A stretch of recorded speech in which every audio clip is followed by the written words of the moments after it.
Why does President Trump want to control Greenland? Well, it's a national security issue for President Trump. He sees Greenland as largely unprotected by Denmark. They don't have the capacity to protect it or the seas around it. They never have.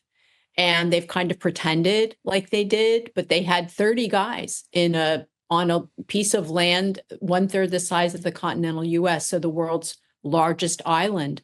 And he sees this as a national security risk for the US. But surely you could meet those security concerns through NATO rather than taking control of the island, especially given that Denmark is a fellow NATO member. No, that's not true.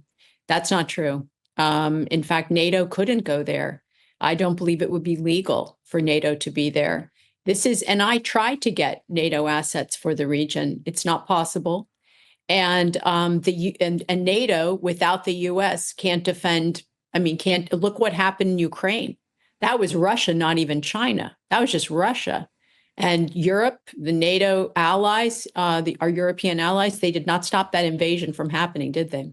No, they didn't. But Ukraine is not a member of NATO, nor was it in 2014 or 2022. My point is that Greenland, as a Danish protectorate, is under the bailiwick and the protection of NATO.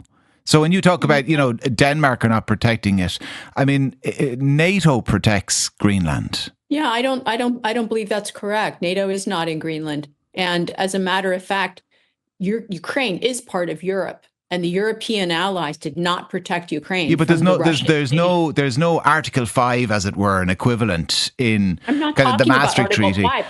Excuse me, I'm not talking about Article 5. I am. I'm not talking about NATO. I'm talking about threats to nations. So if Russia's right, yes, but Article 5 of the NATO treaty is to do with threats to nations. And when one NATO member is attacked, if Greenland were to be attacked by China or Russia, then Denmark can invoke Article 5 and all NATO allies have to rally to her cause. I hear what you're saying, but as a matter of fact, Denmark doesn't have the capability to defend Greenland. Article 3. But they don't need to have the capability on their own. It's collective capability. That's not true. That's the point of NATO. No, it's not. Article 3 of the NATO Charter is that every nation state has the ability to defend themselves. Article 5 is, yes, they come to the defense of allied nations. But Article 3, every NATO ally has to be able to defend themselves.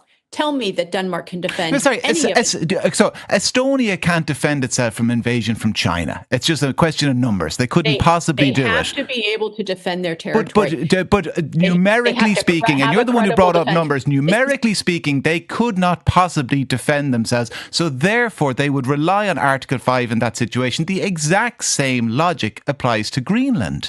The fact is, this is not about security. This is about rare earth metals and resources. And it's a land grab from one NATO ally against another NATO ally, and at least have the courage to be honest about it. Sorry to interrupt, but you're incorrect. This is not about a land grab. There are many rare earths that are a lot easier to get to than in Greenland. And as a matter of fact, China controls the rare earths around the world, the processing and most of the mining.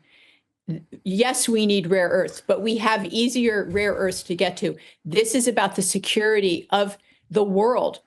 Denmark can't defend Greenland. They can't afford to develop Greenland. Greenland is rotting up there. The people are desperate for development. They're desperate for security. Denmark doesn't have the capacity. They're desperate for Donald Trump and the United States to leave them alone. That's because Denmark has been doing a psyop on them and trying to cozy up tight after being that's not true now, isn't it? Because a majority of people in Greenland want to be independent from Denmark, so it's not much of a psyop operation. Yet the same survey results suggest 85% of people. So Denmark are enormously successful with their psyop operation in terms of turning people against Donald Trump, but they're remarkably unsuccessful in terms of convincing people to stay part of Denmark. Is that it? So Denmark is threatened by the U.S. talking about development and defense for Greenland. So they've been doing a giant psyop, doing polls out of Denmark, doing a lot of media press. They've got the Danish prime minister up in Greenland. She doesn't go to Greenland. She went there now. Ursula von der Leyen went there with her a few months ago.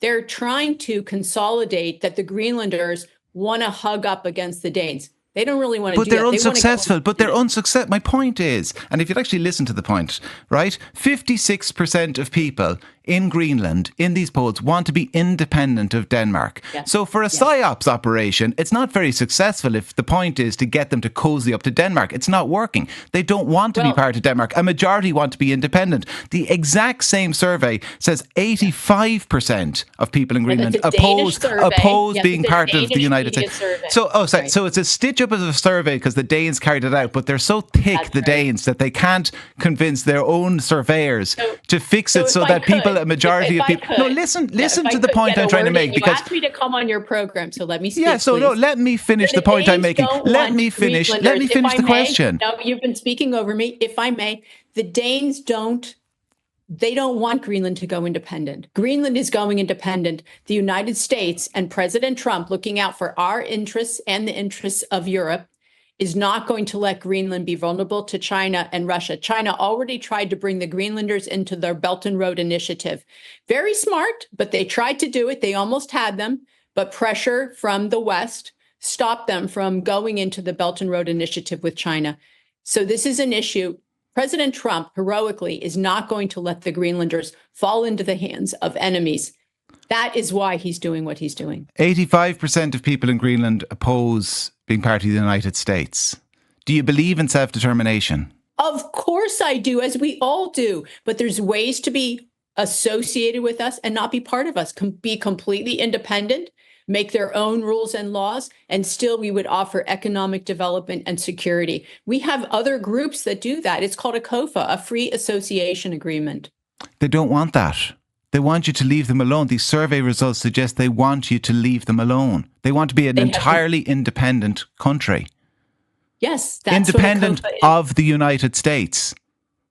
Well, you know what? They'll never be developed. It's going to take a great power. It's US or China that will develop Greenland. Denmark can't afford to do it. They've done nothing. When you say then it's in their own interest, they'll never be developed. In what way is your worldview any different from the colonial powers of the 18th or 19th century? So let me tell you a story. I met a mayor in Greenland. He wanted to build the first road in Greenland between one town and another town. One of those towns had a big airport at it. He was very excited. He drew up the plans. It wasn't a fancy road. It was a gravel road for three-wheeled vehicles, but it was the first development that Greenland would ever see between two towns. He tried to get Denmark to pay for that road. Not expensive. Denmark wouldn't do it. He failed at his mission, the first road between two towns in Greenland.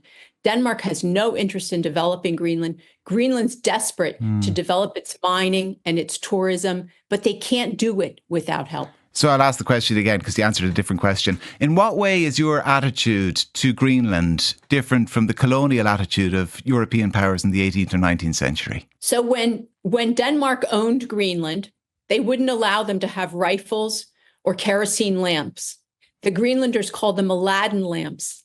They wouldn't allow them to have modern things. They tried to hold them down. They oppressed them. They took their children from them.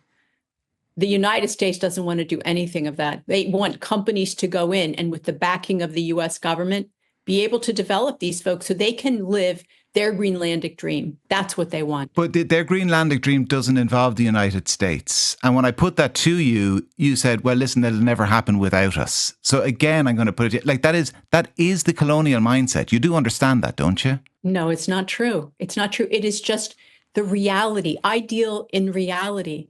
It's not possible. But the reality